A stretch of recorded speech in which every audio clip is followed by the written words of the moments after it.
नमस्कार, मी जगदीश देशमुख. जय महाराष्ट्राच्या सर्व प्रेक्षकांना दीपावलीच्या हार्दिक शुभेच्छा. ज्योतिषशास्त्र म्हटलं की सगळ्यांनाच उत्कंठ असते, आपलं भविष्य काय असेल. त्यामुळे सगळ्यांचंच लक्ष लगेच आपलं भविष्य काय असेल याकडे जातं. आज आपण 12 राशींचं इथून पुढे वर्ष कसं असणार आहे, राज्यामध्ये आगामी स्थानिक स्वराज्य संस्था, पालिका निवडणुका आहेत, कुठला राजकीय पक्ष या निवडणुकांमध्ये बाजी मारणार आहे, तसंच महत्त्वाच्या नेत्यांसाठी पुढचं वर्ष कसं असेल हे भविष्य आपल्याला समजून घ्यायचं आहे. आणि ज्योतिषशास्त्राबाबत काही समज गैरसमज आहेत त्यावर सुद्धा आपल्याला भूमिका समजून घ्यायची आहे. आणि हेच भविष्य सांगण्यासाठी आपल्यासोबत ज्योतिषी चंद्रशेखर भावेजी आपल्या जय महाराष्ट्राच्या स्टुडिओमध्ये आलेले आहेत. भावे गुरुजी, आपलं जय महाराष्ट्राच्या या दीपावली विशेष कार्यक्रमात खूप खूप स्वागत. भावे गुरुजींसोबत आपल्याला विविध विषयांवर बोलायचं आहे, अनेक नेत्यांचं भविष्य सुद्धा समजून घ्यायचं आहे. सुरुवात आपण तुमच्याच ज्योतिषशास्त्राच्या या विषयापासून करूया. तुम्हाला ज्योतिषशास्त्राची आवड कशी निर्माण झाली आणि तुम्ही ज्योतिषशास्त्राकडे कसे वळालात? खूप कमी वयात मला घरापासून लांब राहावं लागलं, शिक्षणाच्या दृष्टीने म्हणावं. आणि त्यावेळी मग एकटा वावरत असताना इतर लोक आपल्याला म्हणजे आपल्या फेवरमध्ये आहेत की नाही असा एक तो मग लोक अभ्यासाचा छंद लागला, की लोकांना अभ्यासाचा तो एक छंद लागला त्यावेळी. आणि त्याच्यानंतर मग लग्नानंतर माझे सासरे ज्योतिषी असल्यामुळे म्हटलं त्या छंदाचा ज्योतिषाच्या माध्यमातून मी सुरुवात केली, की ज्योतिषाच्या माध्यमातून माणसं लवकर समजतील, स्वभाव लवकर समजतील. कारण तसं बघितलं तर एक 10-12 वर्ष एकत्र राहून सुद्धा माणसं आपल्याला समजत नाही. पण ज्योतिषशास्त्राच्या माध्यमातून एक अर्ध्या एक तासाच्या अभ्यासात नक्की एखादा माणूस कसा आहे आणि किंवा तो स्वभाव कसा आहे, त्यात काही विशिष्ट परिस्थितीत तो कसा वागेल हे आपल्याला नक्की समजतं. त्यातून माझी आवड निर्माण झाली आणि मग ती वाढतच गेली. तुम्ही किती वर्ष या क्षेत्रामध्ये आहात? या क्षेत्रात गेली 28 वर्ष मी आहे. ह्या क्षेत्रात शिक्षण घेताना अगदी म्हणजे रेग्युलर अकॅडमिकली शिक्षण घेताना मी वेदांग ज्योतिषमध्ये MA सुद्धा केलेलं आहे. अच्छा, आता आपण ज्या 4 राशी आहेत, एकूण 12 राशी आहेत, त्यातल्या 4-4 टप्प्याने समजून घेऊया. पहिल्या 4 राशींसाठी इथून पुढचा काळ कसा असणार आहे, पुढच्या वर्षभरासाठी या 4 राशींचा काय योग आहे याबद्दल थोडी माहिती द्या. राशीचक्रातली पहिली रास आहे मेष रास. सध्या मेष राशीला 7.5 सुरू आहे. बरं. पण 7.5चा अर्थ असा नाही की प्रत्येकालाच त्याचा त्रास सहन करायला लागतो, कारण प्रत्येक माणसागणिक त्याच्या कर्मानुसार कमी जास्त त्रास किंवा काही राशींना काही लोकांना त्याचा त्रास होत सुद्धा नाही, की ज्याची कर्म चांगली असतात किंवा पत्रिका अगदी बलवान असते, ज्याची ग्रहयोग चांगले बलवान असतात, त्यांच्यासाठी कधी कधी त्रास होत पण नाही. पण मेष राशीच्या दृष्टीने सध्या आता वर्षभराचा काळ असा असणार आहे की अनेक प्रकारचे लाभ त्यांना होतील. बरं. पण काही ओळखीतल्या काही माणसांकडनं काही नुकसान होण्याची पण शक्यता राहील. त्याच्यानंतर थोडं आजारपणानं त्यांना म्हणजे सामोरं जावं लागेल. वाताचे विकार म्हणा किंवा व्हायरल इन्फेक्शन टाईप अशा काही गोष्टींना कुठे थोडासा हॉस्पिटलमध्ये खर्च वगैरे सुद्धा होण्याची शक्यता आहे. आणि धनस्थिती थोडासा म्हणजे स्टॅच्यू केल्यासारखं होईल, की धनस्थिती धन चांगल्या रीतीने वाढणार नाही. बरं. आणि कौटुंबिक सौख्यातसुद्धा त्यांना थोडासा त्रास एक वर्षभर तरी अजून सहन करावा लागेल. बरं. दुसरी रास आहे वृषभ रास. यांच्यासाठी अनेक संधी उपलब्ध होतील यावर्षी. बरं. आणि मात्र कामाच्या ठिकाणी त्यांना खूप गडबड, त्रास, नेहमीपेक्षा थोड्या वेगळ्या प्रकारची कामं, त्रासदायक कामं किंवा नेहमी होणारी कामं थोडी त्रासदायक अशी ठरू शकतील सध्याच्या परिस्थितीत. परंतु आत्ताच एक म्हणजे गुरुचं भ्रमण आता कर्क राशीतनं होत आहे आज उद्यापासूनच. त्याचा त्यांना नक्की फायदा मिळेल आणि त्या त्रासातनं त्यांची थोडी कमी सुटका हवी. बरं. तिसरी रास मिथुन रास आहे. मिथुन राशीसाठी कामाच्या ठिकाणी खूप त्रास सध्या संभवतो, परंतु आता होणारं गुरुभ्रमण जे आहे, जे कर्क राशीतनं होतं, कर्क राशीतलं गुरुभ्रमण म्हणजे गुरु हा ग्रह कर्क या राशीत त्याच्या उच्चस्थानी असतो. आणि उच्चस्थानी असणारा ग्रह हा त्याची सगळी चांगली फळं देत असतो. बरं. तर त्यामुळे धनस्थानी हा गुरु मिथुन राशीच्या येत असल्यामुळे पैशाची जी विवंचना एवढे दिवस थोडी त्यांना सतत होती ती आता कमी होईल. मात्र कामाच्या ठिकाणी कामं रेंगाळत चालतील, थोडीशी रखडतील कामं. मात्र या वर्षीच्या जून नंतर परत त्या कामांना वेग येईल आणि बाकी वर्ष जून नंतर त्यांना खूप चांगले म्हणजे शुभ काळ आहे. आणि चौथी कर्क रास आहे. कर्क राशीसाठी आत्ताच गुरु कर्क राशीत येतो आहे. त्याच्यामुळे जो त्रास गेल्या एक 6-8 महिन्यात त्यांना भोगावा लागलेला आहे. आता वळूया 12 राशींकडे. या 12 राशींसाठी पुढचा काळ कसा असेल, पुढच्या वर्षभराचा काळ कसा असेल ते समजून घेऊया गुरुजींकडून. पहिली जर मेष रास आहे, ही मेष राशीसाठी पुढचा काळ कसा असेल, वर्षभर कसा असेल? मुळातच मेष रास ही एक गतिशील आणि कृतिशील अशी रास आहे. त्याच्यामुळे सध्या जरी त्यांची 7.5 सुरू असली तरी त्यांच्या स्वबळावर किंवा त्यांची जी काही ताकद वगैरे आहे किंवा साहस पराक्रम त्यांच्या अंगात जे असतं त्याच्यामुळे ते या 7.5च्या त्रासावरती मात करतील. येत्या गुरुचं आताच भ्रमण होत आहे कर्क राशीतून, हे त्यांच्यासाठी खूप चांगलं असणार आहे. कामाच्या ठिकाणी जे काय आत्तापर्यंत त्यांना त्रास होत होता, 3-4 महिने गेले, हा त्रास त्यांना कमी होईल. आणि येत्या जून नंतर कर्क राशीतला गुरु हा त्यांना खूप चांगले आणि शुभ फळं देईल. बाकी थोडंसं त्यांच्या काही ओळखीतल्या माणसांकडून नुकसान होण्याची शक्यता राहील या वर्षामध्ये. त्याच्यापासून त्यांनी सावध राहावं. या 12 राशीतली दुसरी रास आहे ऋषभ. या ऋषभ राशीसाठी पुढचा काळ कसा असेल गुरुजी? वृषभ राशीसाठी कामाच्या ठिकाणी खूप सध्या गडबड चालू असेल. नेहमीच्याच कामामध्ये काही ना काहीतरी अडथळे, अडचणी, विलंब असं त्यांना जाणवत असेल. हे पूर्ण वर्षभर त्यांना जाणवत राहील. मात्र येत्या जानेवारीपासून त्यांना ह्याच्यामध्ये थोडासा सुधार झालेला नक्की दिसेल. आणि या पूर्ण वर्षभरात त्यांच्या राशीसाठी योगकारक असणारा शनी हा त्यांच्या लाभस्थानातनं जात असल्यामुळे त्यांना खूप साऱ्या नवीन संधी उपलब्ध होतील.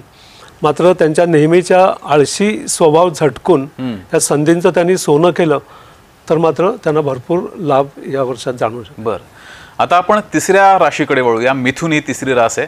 तिसऱ्या राशीसाठी पुढचा काळ कसा असेल, काय योग संभवत आहेत?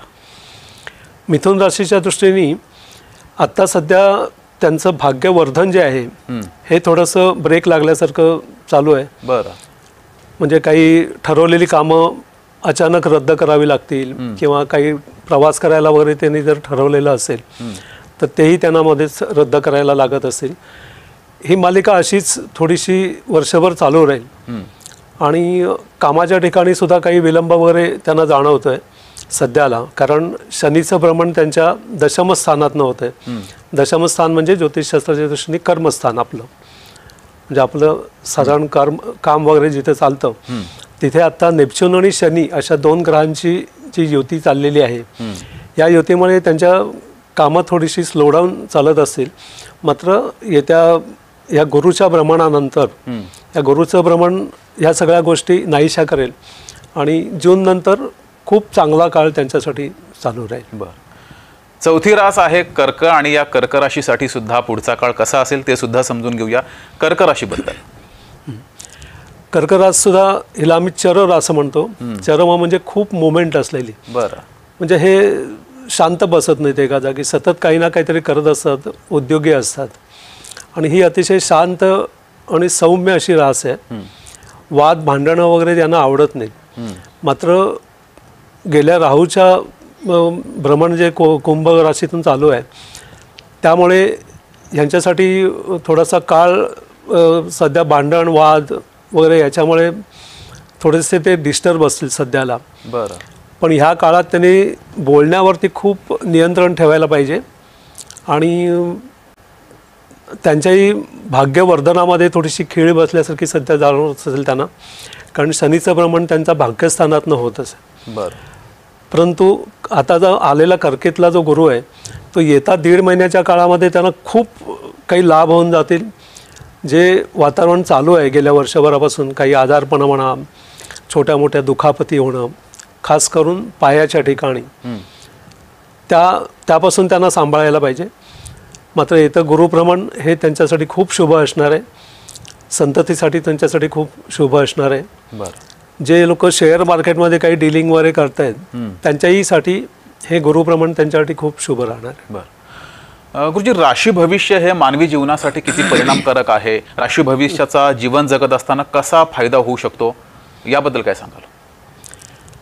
फायदा म्हणजे एक मार्गदर्शन म्हणून खूप खूप सुंदर असं शास्त्र आहे हे. आपली कर्म कधी चेंज होत नाहीत किंवा काही बदलली जात नाहीत किंवा नाहीशी होत नाहीत. कारण माणसाचं आयुष्य हे एक प्रवासासारखं आहे, ओघवतं आहे. आणि ह्या प्रवासामध्ये पुढचा रस्ता कसा असेल हे जर आपल्याला अगोदर कळलं, रस्त्यावर तर जावं लागणार आहे आपल्याला, ते टळणार नाही आपल्यासाठी. पण रस्ता कसा आहे त्याप्रमाणे आपल्याला आपली चाल किंवा पद्धत बदलल्यानंतर इथे नेमका ज्योतिषशास्त्राचा आपल्याला उपयोग होतो. कारण मनुष्य आपलंच कर्म भोगत असतो आयुष्यभर. कारण ज्योतिषशास्त्र हे पूर्वकर्म किंवा जो कर्म सिद्धांत आपण म्हणतो श्रीमद भगवद्गीतात सांगितलेला, त्याप्रमाणे आपणच केलेली कर्म चांगली असतील वाईट असतील ती भोगरूपाने आपण इथे भोगत असतो.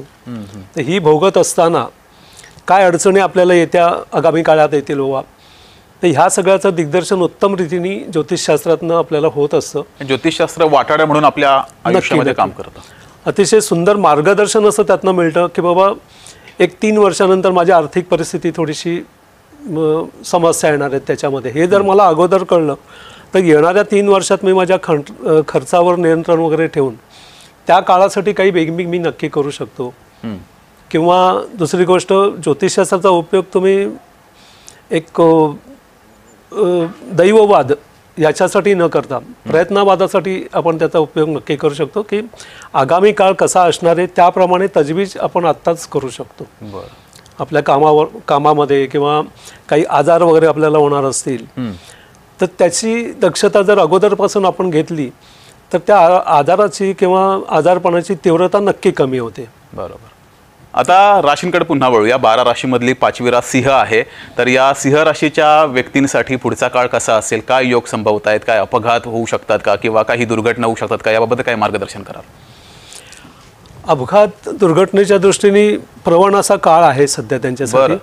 कारण शनी, नेपच्यून हे ग्रह जे सिंह राशीच्या स्वामींचे शत्रू आहेत.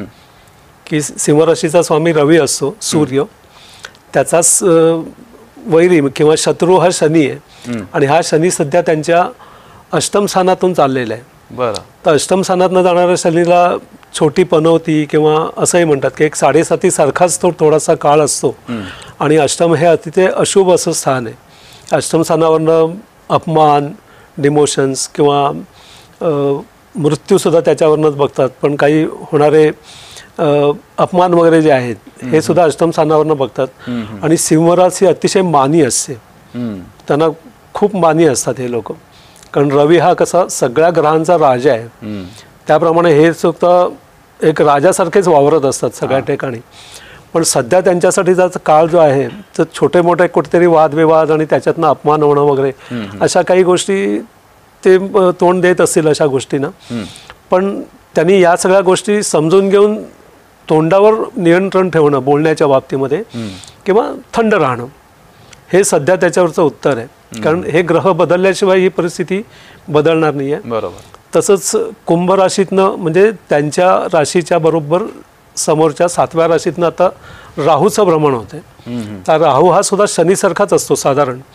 आणि तो ज्या ज्या स्थानातनं म्हणजे जात असतो तिथून कुरबुरी निर्माण करतो. काही ना काहीतरी वादविवाद, भांडणं किंवा काही दुर्घटना होणं. तशी सध्या यांनी त्यांच्या वैवाहिक आयुष्याची काळजी घेतली पाहिजे. वैवाहिक आयुष्यात कुठली वाद भांडणं न होणं किंवा झाली तर ती बसून व्यवस्थित चर्चा करून सॉल्व्ह करणं. वेळी थोडीशी 2 पावलं मागे येऊन त्याच्यातनं सोल्युशन काढणं, मार्ग काढणं हे त्यांच्यासाठी हितावर राहील. मात्र गुरुचं भ्रमण जे आहे हे सुद्धा आत्ता त्यांच्यासाठी चांगलं आहे. कारण तो मिथुनेतनं चालला होतो. पण आता तो कर्केत गेल्यानंतर थोडासा काही त्यांच्याकडनं खर्च करावा लागेल. कदाचित घरात काही नवीन वस्तू वगैरे येतील त्याच्यासाठी काही खर्च होईल. किंवा या सगळ्या गोष्टी आता या गुरुप्रमाणातून त्यांच्यासाठी संभवतात. पण त्यांचा राशीस्वामी रवी जो आहे, हा रवी दर महिन्याला रास बदलत असल्यामुळे 1 वर्षातनं त्या रवीचं पूर्ण भ्रमण हे त्यांच्या पूर्ण राशीच्या म्हणजे पूर्ण कुंडलीतनं एकदा होतं. बरोबर. त्याच्यामुळे बराचसा काळ ते त्यांच्या स्वभावाने या सगळ्यावरती मात करतील. बरं. 6वी रास कन्या आहे आणि कन्या या राशीच्या व्यक्तींसाठी पुढचा काळ कसा असेल ते सुद्धा समजून घेऊया. कन्या रास. कन्या ही 6वी रास आहे राशीचक्रातली. तिचा स्वामी जो आहे तो बुध हा ग्रह आहे. हे अतिशय चाणाक्ष, हुशार, बुद्धिमान अशी लोक असतात. बरं. चिकित्सक असतात त्याच्यामुळे आणि बुद्धिमान असल्यामुळे सगळ्या प्रकारच्या गोष्टी यांना माहिती असतात, फार चौकस असल्यामुळे. परंतु सध्या त्यांच्यासाठी एक आजारपण किंवा रोग आजारपण ह्या गोष्टी त्यांना थोड्याशा त्रास देत असतील. खास करून पायासंबंधी काही विकार, त्रास, पायाचे सांधे दुखणं किंवा अशा गोष्टी त्यांना त्रास देत असतील, सतावत असतील. आणि त्यांच्याही सप्तम स्थानातनं आत्ता शनीचं भ्रमण होत आहे.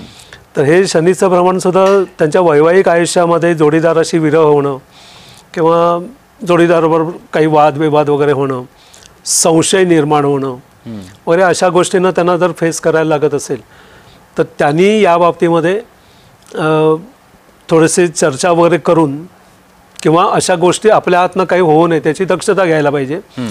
आणि तसा पण त्यांचा हसता खेळता स्वभाव असल्यामुळे विनोदी असतात, ते खूप विनोदी असतात. त्याच्यामुळे ते लोक अशी निभावून देण्यात खूप पटाईत असतात. पण मुळात ह्या गोष्टीच होऊन देऊ नयेत ही थोडीशी खबरदारी त्यांनी सध्याला घ्यायला पाहिजे. 7वी रास तूळ आहे आणि या तूळ राशीसाठी सुद्धा पुढचा काळ कसा असेल, या राशीसाठी काय योग संभवतात, या राशीसाठी पुढचा काळ कशा प्रकारे असेल सर्वच क्षेत्रामध्ये, प्रोफेशनल लाईफ असेल किंवा पर्सनल लाईफ असेल? तूळ राशीसाठी खूप चांगला काळ आहे सध्याला. बरं. कारण त्यांच्या कुंडलीमध्ये शनी हा ग्रह योगकारक असतो त्यांच्यासाठी आणि तो सध्याला 6ष्ठ स्थानातनं चाललेला आहे. त्याच्यामुळे शत्रू नाश होणं किंवा त्यांना विरोध असणाऱ्या लोकांचा आपोआप तो विरोध कमी होणं वगैरे या गोष्टी ते लोक अनुभवत असतील सध्याला. आणि मात्र थोडीशी संतती बाबतीत म्हणजे ज्यांना संतती आहे त्यांनी संतती बाबतीत काळजी घेतली पाहिजे की संततीच्या चिंता, काळजी या गोष्टी त्यांना खूप सतावतील सध्याला. बरं. किंवा जे प्रेमी युगलं जी आहेत तूळ राशीची त्यांनी सध्या त्यांच्या प्रेमामध्ये कुठल्याही प्रकारचं वितुष्ट येणार नाही याची काळजी घ्यायला पाहिजे. म्हणजे जोडीदाराची काळजी घ्यायला पाहिजे थोडक्यात. कारण का राहूचं भ्रमण हे त्यांच्या प्रणयाच्या स्थानातनं होते बरं सध्या. आणि त्यामुळे थोडासा त्रास त्यांना त्या बाबतीत जाणवत असेल. पण ती काळजी घेतल्यानंतर या सगळ्या गोष्टी पुढे होऊन जातील. आणि एकंदर व्यावसायिकदृष्ट्या यांच्यासाठी आता सध्याला खूप चांगला काळ असणार आहे. कारण गुरुचं जे भ्रमण होतं आहे कर्क राशीतनं, तर ती कर्क रास यांच्या कर्मस्थानी येत असल्यामुळे यांच्या जे काही बिझनेस व्यवसाय असेल याच्यामध्ये वाढ होईल. ज्यांना प्रमोशन किंवा काही वेतनवाढ म्हणजे इन्क्रिमेंट वगैरे आपण जे म्हणतो त्याची ज्यांना अपेक्षा असतील त्या त्यांच्या अपेक्षा या वर्षात नक्की पूर्ण होणार आहेत. बरं. तर ज्योतिषशास्त्राबाबत हे मार्गदर्शन आपल्याला असंच चालू ठेवायचं आहे, चर्चा सुरूच ठेवायची. मात्र वेळ झाली एका छोट्याशा ब्रेकची.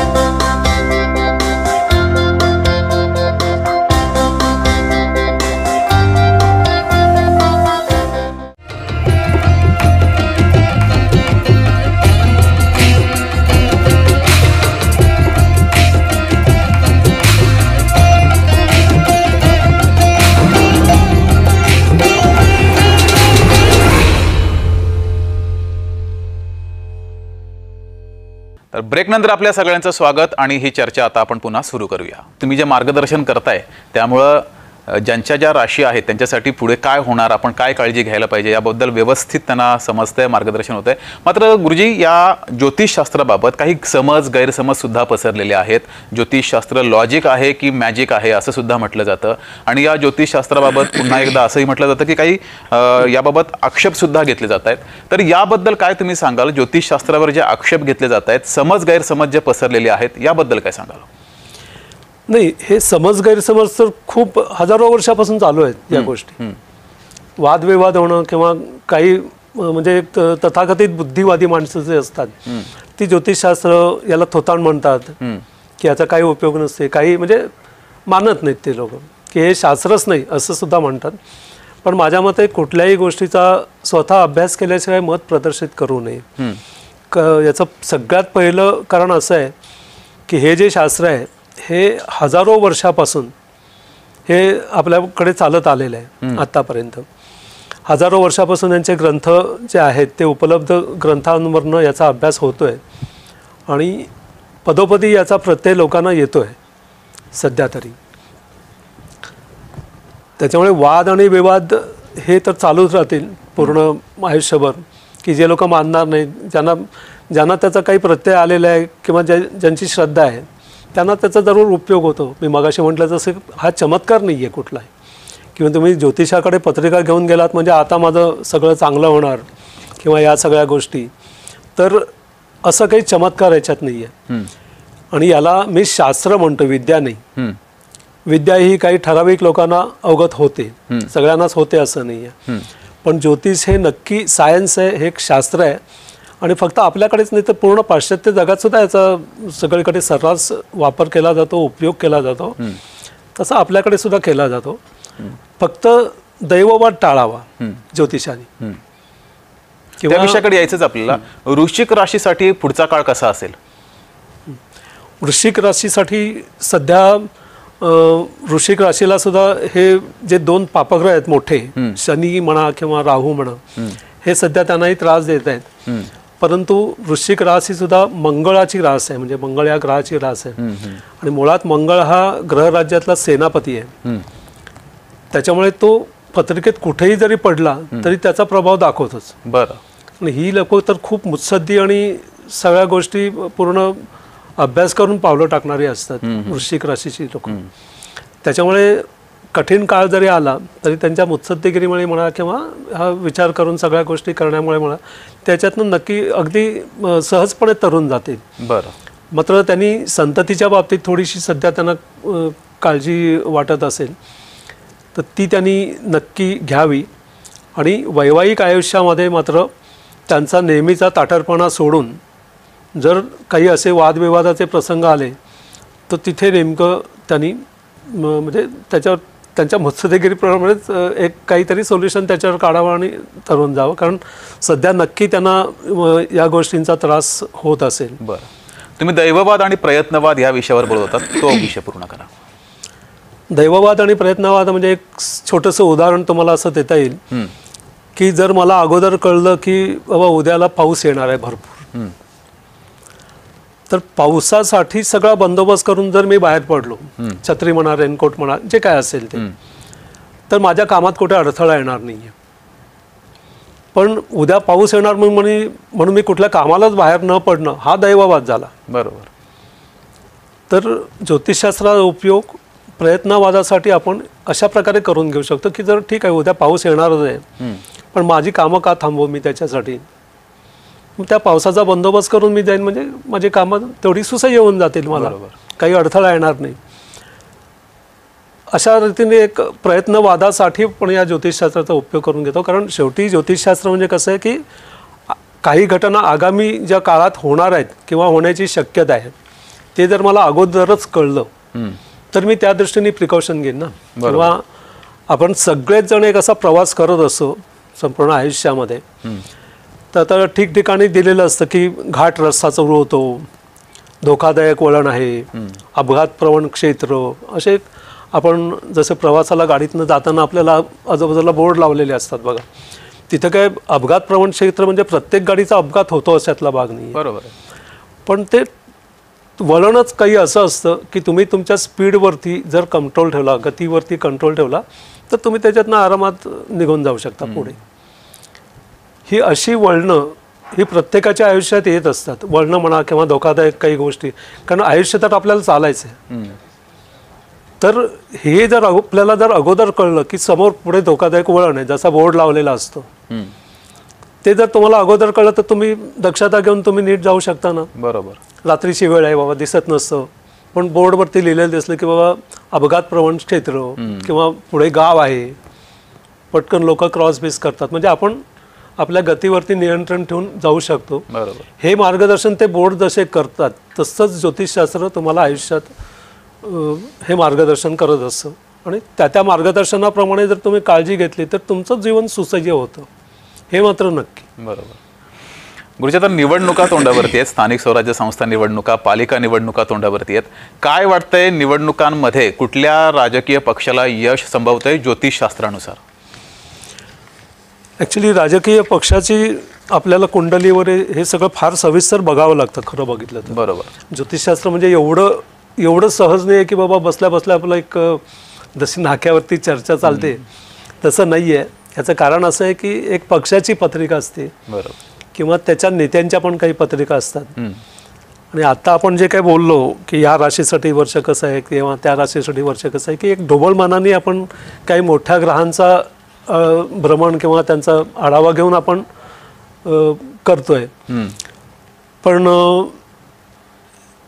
ह्या सगळ्या गोष्टी काढण्यासाठी त्या नेत्यांच्या कुंडल्या, कारण कसं असतं की ज्योतिषशास्त्रामध्ये एक ग्रहभ्रमण तर असतंच, तुमची पत्रिका असते, त्या पत्रिकेनुसार तुम्हाला आत्ता कुठली दशा चालू आहे, कुठल्या ग्रहाची दशा चालू आहे, तो ग्रह तुमच्या कुंडलीत कसा आहे, बलवान आहे, निर्बल आहे, शुभस्थानी आहे, अशुभस्थानी आहे, त्या दशा म्हणजे ज्याची दशा चालू आहे, दशा म्हणजे एक टाइम पिरियड असतो की त्या म्हणजे सगळ्या प्रत्येक ग्रहाचा येतोय, तर तो ग्रह तुमच्या कुंडलीत कसा आहे की बलवान आहे, निर्बल आहे, त्यावरती त्याचं फळ ठरणार आहे तुम्हाला. म्हणून निवडणुकीमध्ये कोणी जिंकला कोणी हरला या सगळ्या ज्या गोष्टी चालतात त्या नेत्याच्या पत्रिकेतल्या म्हणजे अगदी सविस्तर अभ्यासाने ते आपल्याला खरं अभ्यासावे लागतात. पण आत्ता तेवढा आपल्याकडे वेळ नसल्यामुळे आपण साधारण त्यांच्या राशीकडे बघून एक डबल तुम्हाला सांगतो थोडंसं की आपल्याकडे काही नेत्यांच्या आता राशी वगैरे आहेत की माननीय देवेंद्र फडणवीस आहेत, तर त्यांची कुंभ रास आहे. पण त्यांच्या कुंडलीप्रमाणे आत्ता त्यांच्या कुंडलीला योगकारक राजयोगकारक असणारा शुक्र या ग्रहाची दशा चालू आहे. बरं. त्याच्यामुळे आत्ता त्यांच्या राशीतून चंद्रावरून राहूचं जरी भ्रमण आहे की तो त्रास दाखवतो, राहू त्रास दाखवतोय, किंवा शनीचं भ्रमण त्यांना त्रास दाखवतंय, किंवा मंगळाचं भ्रमणही त्यांना त्रास दाखवतंय, की सध्या आत्ता तुळ राशीत मंगळ आहे. पण मंगळ वगैरे हे जे ग्रह आहेत ते पटापट राशी बदलतात 1-1.5 महिन्यात 2 महिन्यात. पण शनी राहू सारखे ग्रह जे आहेत ते 1.5 ते 2.5 वर्ष एकाच राशीत राहत असल्यामुळे त्याचा त्रास थोडासा जास्त संभवतो. आता फडणवीसांच्या पत्रिकेप्रमाणे आपण जर बघितलं तर त्यांची कुंभरास असली, राहूचं भ्रमण जरी असलं तरी त्यांची दशा आत्ता त्यांना योगकारक असणाऱ्या शुक्राची दशा त्यांना आत्ता चालू आहे. त्याचा पक्षाला फायदा होऊ शकतो. हां, त्याच्यामुळे त्यांना स्वतःला धोका पण कमी आहे, किंवा ते जे काही त्रास सध्या त्यांना होत आहेत त्यातनं ते खूप सहजपणे बाहेर पडत आहेत. बरं. आणि शेवटी अनुभव एक याला असतोच आपल्या गाठीला, आणि त्याच्यात दशेची चांगली साथ त्यांना मिळत असल्यामुळे फडणवीसांचा प्रभाव आहे तसाच पुढेपर्यंत राहील. बरं. आणि त्याचा भाजपला चांगला फायदा होणार आहे. ओके. त्याच्यानंतर शिंदे साहेब आहेत, तर शिंदे साहेबांची धनुरास आहे. त्याच्यामुळे धनुराशीसाठी सध्या थोडा खडतर काळ पण आहे, पण त्यांच्या तृतीय स्थानातनं राहूचं भ्रमण होत असल्यामुळे तृतीय स्थान हे पराक्रम, साहस वगैरे या दृष्टीने आपण बघत असतो कुंडलीमध्ये. आणि तिथून पापग्रहांचं जे भ्रमण होतं ते पापग्रहांचं भ्रमण हे काहीतरी निर्माण करून त्यांना काहीतरी मिळवून द्यायचं.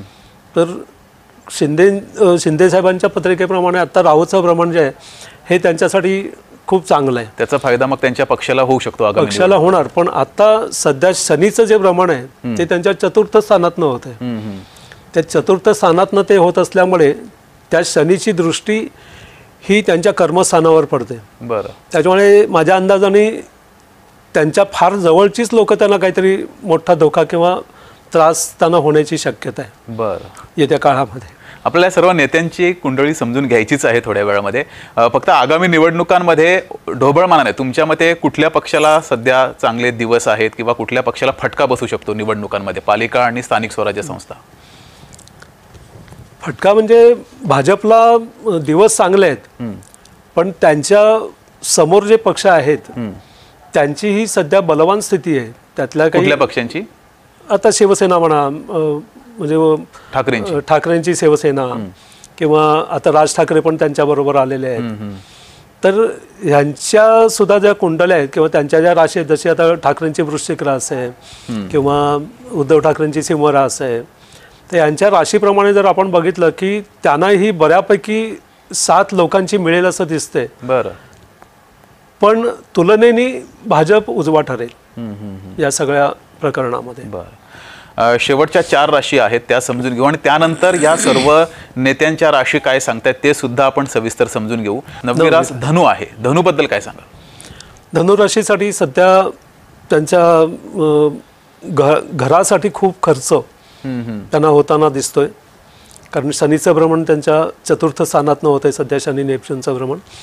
तर अशा शनी नेपच्यूनचं भ्रमण एकतर काहीतरी खर्च वगैरे तरी काढतं घरामध्ये, किंवा घरापासून दूर जायला लागतं, कारण शनी हा विरह करणारा ग्रह आहे. तर घरापासून थोडंसं लांब कदाचित बदली झाली असेल किंवा काही कामानिमित्त महिनोन महिने कुठेतरी घरापासून लांब राहायला लागत असेल, अशा काही गोष्टी त्यांच्या बाबतीत आता धनुराशीच्या दृष्टीने संभवत आहेत. बाकी राहूचं भ्रमण त्यांना फेवरेबल आहे, किंवा काही गोष्टी त्यांना मिळवून देणार आहे ते. आणि गुरुचं भ्रमण हे सुद्धा त्यांना चांगल्या म्हणजे धनस्थितीच्या दृष्टीने त्यांच्यासाठी चांगलं राहील, कारण आता कर्क राशीत जो गुरु येतोय तो पुढे थोडा वक्री होणं किंवा पुढे जाणं या सगळ्या त्याच्या नेहमीच्या ग्रहांच्या ह्याच्याप्रमाणे बघितलं तर, पण हे एकंदर कर्केतलं भ्रमण हे त्यांच्यासाठी चांगलं राहील, धनस्थिती चांगली राहील. किंवा त्यांच्या म्हणजे ह्या धनुराशींपैकी जे शेअरमध्ये किंवा काही याच्यामध्ये व्यवसाय करतात त्यांच्यासाठी अतिशय उत्तम काळ हा राहील. बरं. तर 10वी रास मकर आहे आणि या मकर राशीचा पुढचा काळ कसा असेल, या व्यक्तींसाठी पुढचा काळ किती लाभदायक आहे, काय तोटे संभवत आहेत, काय संकटे यांच्या जीवनामध्ये येऊ शकतात? त्यांना आत्ता धनस्थितीमध्ये गेले वर्षभर थोडा त्रास जो दाखवतोय राहूच्या भ्रमणामुळे, तो त्रास आता जे गुरुचं भ्रमण होईल त्याच्यामुळे कमी होईल. बरं. कारण मकर राशीच्या आत्ता सप्तमातनं गुरु जाईल, त्या गुरुची दृष्टी ही अमृत दृष्टी म्हटली जाते. तर त्या राशीवर त्या गुरुची दृष्टी येईल, म्हणजे मकर राशीतल्या चंद्रावर, मकर राशींच्या लोकांच्या चंद्रावरती गुरुची दृष्टी येईल. हा एक प्रसिद्धी योग सुद्धा आहे. गुरुचंद्र एका समोरासमोर असणं हा एक प्रसिद्धी योग छोटा आहे. किंवा आत्ता हा गोचरीचा गुरु जो म्हणतो आपण, की आत्ता सध्याचा गुरु जो कर्क राशीतनं जाणार आहे तर त्याची दृष्टी त्यांच्या लाभस्थानावर सुद्धा येईल. त्याच्यामुळे अनेक प्रकारचे लाभ, नवीन ओळखी, नवीन संधी याही त्याने या गुरुच्या भ्रमणात उपलब्ध होतील. खास करून जून नंतरचा काळ हा खूप त्यांच्यासाठी चांगला राहील. बरं. शनीचं किती महत्त्व आहे राशीसाठी? शनीचं महत्त्व म्हणजे ह्या राशीचा स्वामीच शनी आहे. मकर आणि कुंभ या 2 राशींचा स्वामी स्वतः शनी आहे. त्याच्यामुळे ह्या राशीच्या लोकांना शनीची फार भीती नसते. अगदी म्हणजे आपण म्हणतो की आता तर त्यांची 7.5 सध्या संपलेली आहे, मकरची तरी नक्की संपलेली आहे, पण त्यांचा स्वामीच शनी असल्यामुळे शनीची यांना फार भीती नसते. भीती नसते म्हणण्यापेक्षा त्याच्यापासून काय फारसं नुकसान नसतं, कारण मुळातच शनीची रास असल्यामुळे हे लोक यमनियमानेच जातात पुढे. बरं. म्हणजे नियम तोडून, कायदे मोडून वर जाण्याकडे यांचा फारसा कल नसतो. आणि जे लोक असे नियम न मोडता किंवा कायदे न मोडता नीतिमत्तेने जगतात त्यांच्यासाठी शनीचा कधीही त्रास होत नसतो. बरं. शनी त्यांच्यासाठी फेवरेबल असतो.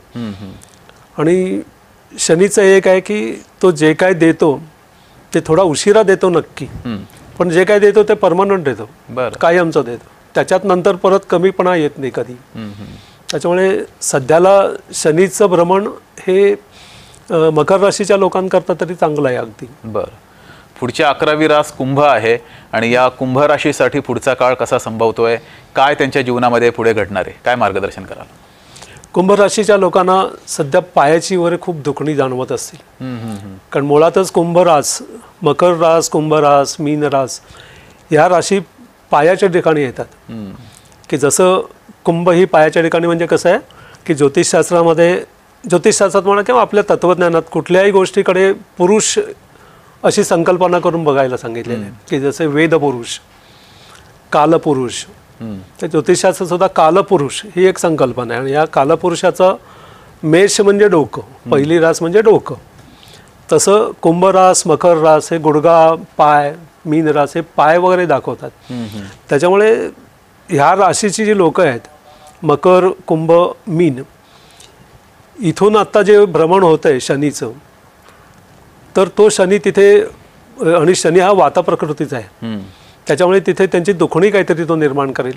व्हेरिकोज वेन्स म्हणा किंवा पायाची काही दुखणी, गुडघेदुखी, सांधेदुखी ही थोडीशी उचल खातील सध्याच्या काळामध्ये.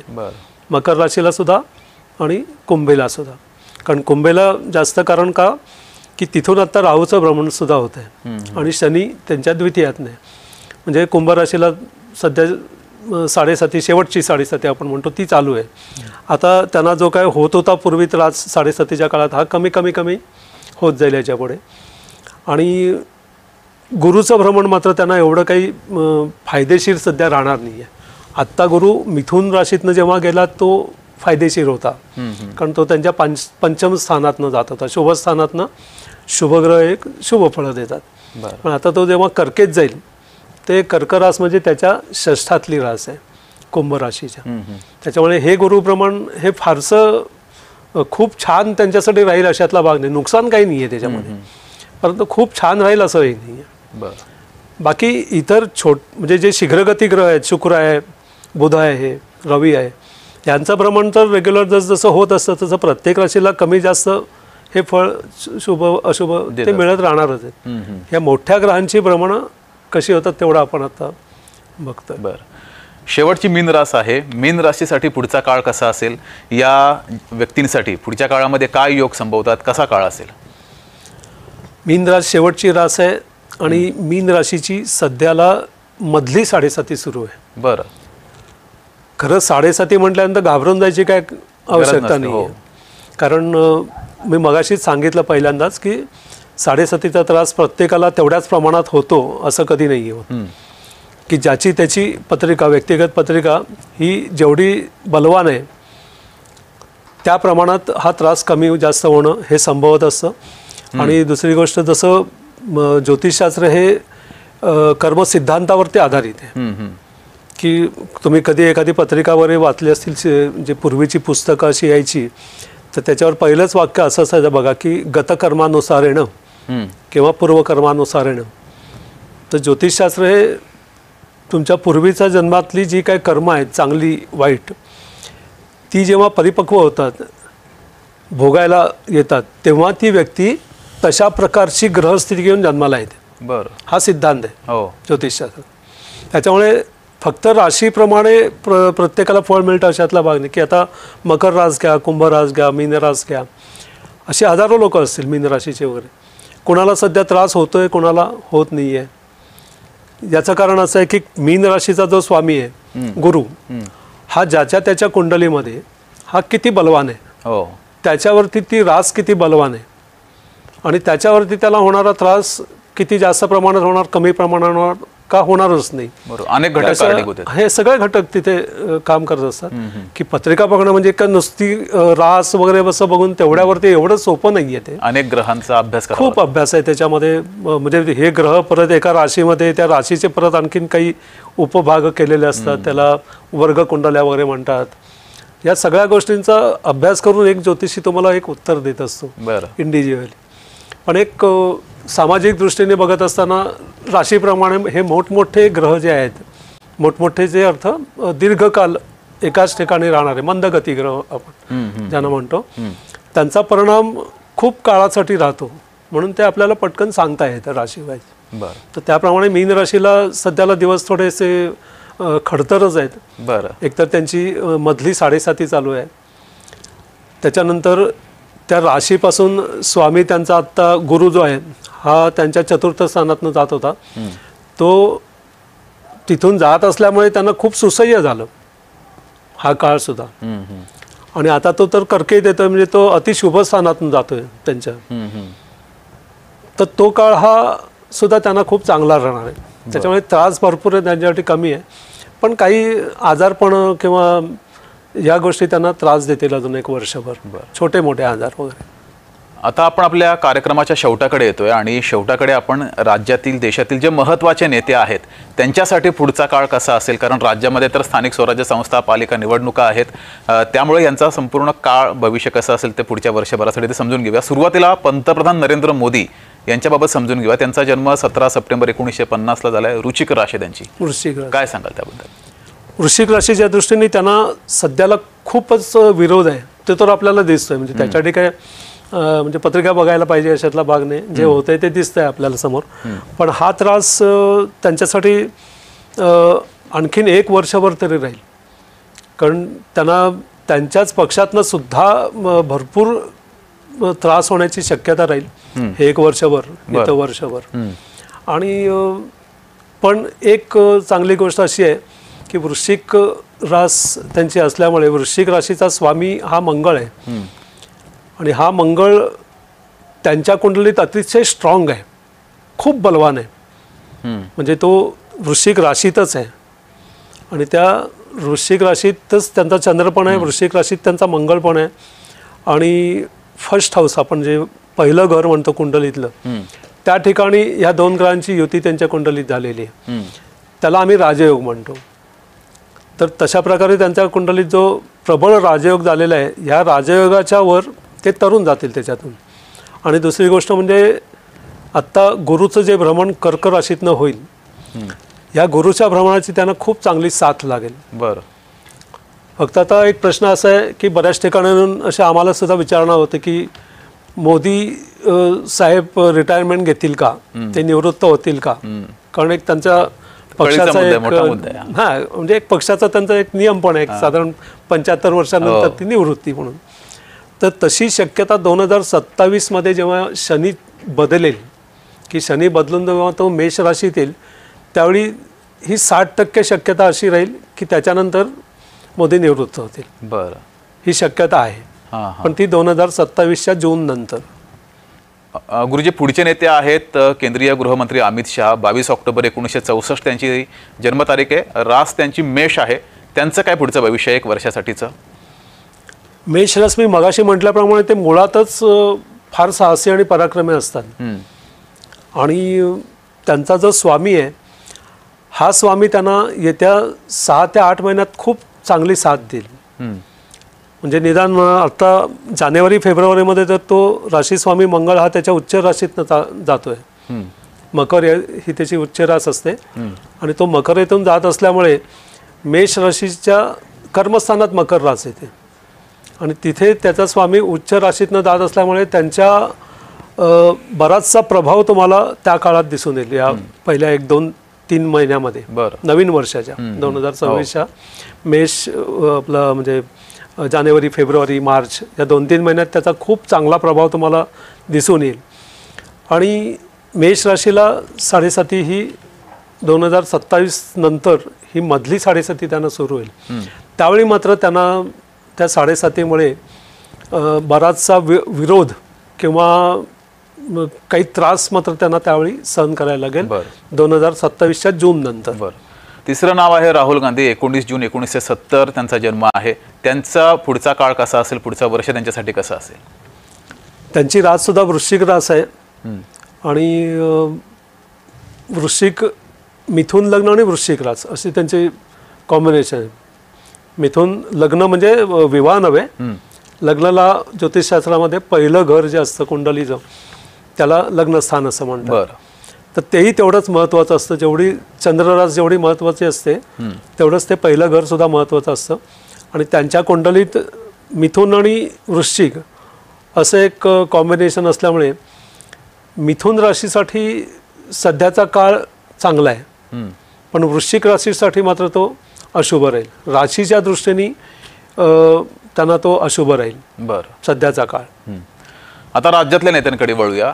पहिलं नाव आहे देवेंद्र फडणवीस. देवेंद्र फडणवीससाठी तुम्ही मगाशी काही त्यांचा उल्लेख केलेला आहे, सांगितल्या. हा, तर कसा असेल त्यांच्यासाठी काळ पुढचा? निवडणुका सुद्धा राज्यात आहेत. राज्याच्या निवडणुकांच्या दृष्टीने फार महत्त्वाचा काळ आणि एक यश त्यांना मिळणार आहे. हे वर्ष तर त्यांचं चांगलं जाणार आहे, कारण का की त्यांची कुंभ रास आहे आणि कुंभ राशीला सुद्धा सध्या 7.5 चालूच आहे, कारण त्यांच्या द्वितीय स्थानातून शनीचं भ्रमण होत आहे. पण त्यांच्या मूळ कुंडलीमध्ये राहू आणि चंद्र एकत्र आहेत. त्याच्यामुळे ह्या अशा सगळ्या त्रासांना तोंड द्यायची, त्यातनं मार्ग काढायची ही त्यांना खूप चांगला अनुभव आहे त्यांच्या कुंडलीप्रमाणे. आता सुद्धा राहू त्यांच्या चंद्रावरनं म्हणजे कुंभ राशीतनं चाललेलं आहे, 7.5 त्यांनाही चालू आहे. पण मगाशी मी सांगितलं तसं की त्यांच्या कुंडलीला योगकारक असणारा जो शुक्र हा ग्रह आहे, योगकारक म्हणजे पूर्णतः शुभ फळं देणारा, आणि त्या ग्रहाची सध्या त्यांना म्हणजे दशा चालू आहे, टाईम पिरियड आपण ज्याला म्हणतो. त्याच्यामुळे ह्या दशेच्या जोरावर ते ह्या वर्ष, पुढचं वर्ष, आणखीन बरीचशी वर्ष यश त्यांच्या पाठीमागे सतत धावत राहील, ते कुठेही गेले तरी. अशी त्यांची सध्याची कंडिशन असल्यामुळे येत्या निवडणुकांवरती त्याचा खूप प्रभाव पडणार आहे. आणि भाजप या पक्षाला फडणवीसांच्या कुंडलीच्या दृष्टीने खूप फायदा होणार आहे. बरं, पुढचं मोठं नाव शरद पवार. शरद पवारांसाठी पुढचा काळ कसा असेल? त्यांच्या आरोग्यासाठी खास करून कसा असेल? आरोग्यासाठी थोडा खूपच अशुभ असा काळ दाखवते, कारण त्यांची कुंडलीमध्ये मेष रास, त्यांची मेष रास आहे आणि मेष रास त्यांच्या षष्ठ म्हणजे अशुभ स्थानातच पडलेले आहे मुळात. आणि त्या स्थानाला 2027 नंतर 7.5 चालू होते मेष राशीला, मधली 7.5. तर हा काळ फारच त्यांच्यासाठी खराब आणि खडतर राहणार आहे, म्हणजे त्यांच्या तब्येतीच्या दृष्टीने खास करून ती मात्र त्यांना खूप सांभाळावी लागेल. आणि त्यांच्या पक्षासाठी, राजकीय करिअरसाठी कसं असेल? राजकीय करिअरसाठी चांगलं काळ आहे, कारण का ज्या षष्ठस्थानाला आपण आरोग्याच्या दृष्टीने अशुभ म्हणतो, ते षष्ठस्थान ज्योतिषशास्त्राच्या दृष्टीने एक उपचय स्थान त्याला म्हणतात. उपचय स्थान म्हणजे तिथे पापग्रह जेव्हा भ्रमण करतात ते काहीतरी तुम्हाला देऊन जातात, निर्माण करतात तुमच्यासाठी. म्हणजे 3रं स्थान, 6वं स्थान, 10वं स्थान, 11वं स्थान, अशी एक 4 स्थानं त्यांना उपचय स्थान असं म्हणतात.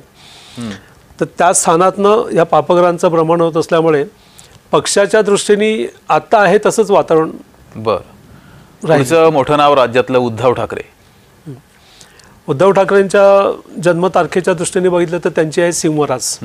सिंहरास. आणि सिंहराशीसाठी मी मगाशी सांगितलं तसं हे 2026 साल जे आहे हे खूप विरोधी असं असणार आहे त्यांच्या ठिकाणी. एक राहूचं जे भ्रमण चालू आहे त्यांच्या कुंडलीतनं ते फार अशुभ फळं त्यांना निर्माण करत आहे. गेल्या म्हणजे 6-8 महिने झाले आणि हे राहूचं भ्रमण अजून एक पुढे वर्षभर तरी असणार आहे. म्हणजे साधारण 2026च्या डिसेंबरमध्ये वगैरे हा राहू बदलतोय. तोपर्यंत त्यांच्याकडे विरोधी काळच असणार आहे आणि एवढा खास प्रभाव पडणार नाही त्याच्यावरती, कारण का आत्ता शनीचं भ्रमणसुद्धा त्यांना त्रास देते. त्यांच्या अष्टम या शुभस्थानातनं शनी चाललेलं आहे, त्याच्यामुळे तेही त्यांना हे त्रास देत आहे सध्या. पण राशीस्वामी रवी जो आहे हा त्यांच्या कुंडलीत खूप स्ट्रॉंग आहे, त्याच्यामुळे ह्यातल्या बऱ्याचशा परिस्थितीवर ते परत मात करतील. बरं, पुढचं राज ठाकरे नाव, मकर रास आहे त्यांची. राज ठाकरेंचं पुढचं भविष्य राजकीय कसं असेल? त्यांना राजकीय यश किती मिळण्याची शक्यता आहे? त्याची रास मकर आहे आणि लग्नस्थान म्हणजे फर्स्ट हाऊस जे आहे ते वृश्चिक आहे. तर सध्या मकर राशीसाठी बघितलं तर आपण शनीचं प्रमाण मगाशी बघितलं की ते एक जे आत्ता त्यांची जी काय परिस्थिती आहे त्याच्यापेक्षा ते बरेचसे वरती येताना दिसतील सध्याच्या काळात. पण पूर्ण यश मात्र नाही संभवत. पूर्ण यश संभवत नाही, कारण थोडंसं त्यांचं नाव कुठंतरी बट्टा लागण्याची शक्यता आहे या निवडणुकीच्या दरम्यान. बरं, एकनाथ शिंदेबद्दल आपण मगाशी बोललो. एकनाथ शिंदे यांचं कसं असेल पुढे राजकीय करिअरसाठी? त्यांच्यासाठी किती काळ हा महत्त्वाचा आहे पुढचा? एकनाथ शिंदेच्या कुंडलीप्रमाणे बघितलं तर धनुरास आहे ते त्यांची, आणि धनुराशीच्या दृष्टीने पुढचा काळ चांगला आहे, कारण त्यांच्या राशीस्वामी उच्च राशीतनं त्यांचा जाणार आहे, पण तो अशुभ स्थानातनं जाणार आहे.